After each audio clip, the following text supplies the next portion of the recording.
Miss Gloria's Evening Breeze.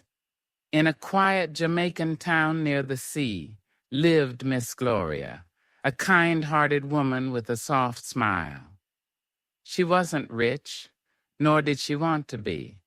Her happiness came from small things, like the morning sunlight slipping through her curtains, the smell of coffee brewing in the kitchen, and the laughter of neighbors calling out, "Morning, Miss Gloria," as they passed her gate.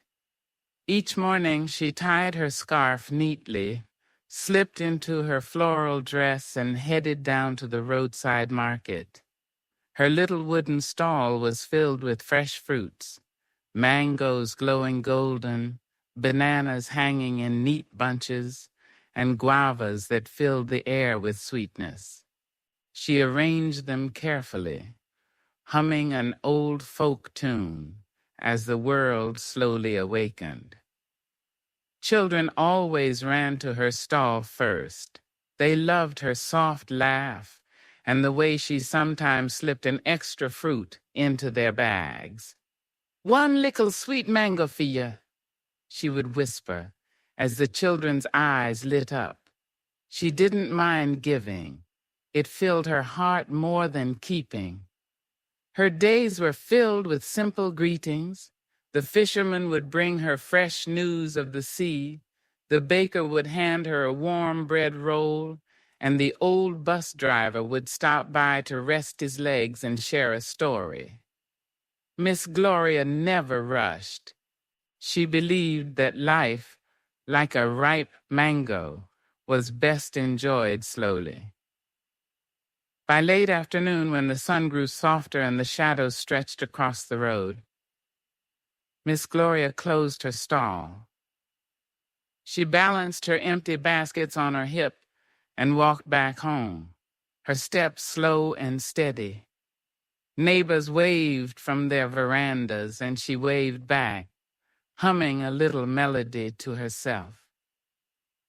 Back at home, she set her things down and poured herself a tall glass of lime juice. She sat on her veranda, rocking gently in her old wooden chair. The breeze was cool now, carrying the scent of salt from the sea and the sweet perfume of night-blooming flowers. As the crickets began their nightly song, Miss Gloria watched the sky change. First it glowed orange, then melted into deep purple, and finally the stars appeared one by one. She sighed with contentment, feeling as if the whole night sky had been painted just for her. Sometimes a neighbor's child would come by, bringing her a drawing from school or a flower picked from the roadside. Miss Gloria always thanked them warmly, placing the flower in a jar or pinning the drawing on her wall. "Every little ting is a blessing," she would say, her eyes shining. Night settled softly, wrapping the town in its gentle hush. Far off, the waves whispered against the shore, and the warm air carried the faint rhythm of a drum from someone's yard. Miss Gloria rocked slowly, her eyes half closed, letting the sounds of Jamaica cradle her spirit. Before bed, she whispered a quiet prayer of thanks for the fruits, the laughter, the neighbors, and the breeze that always kissed her goodnight.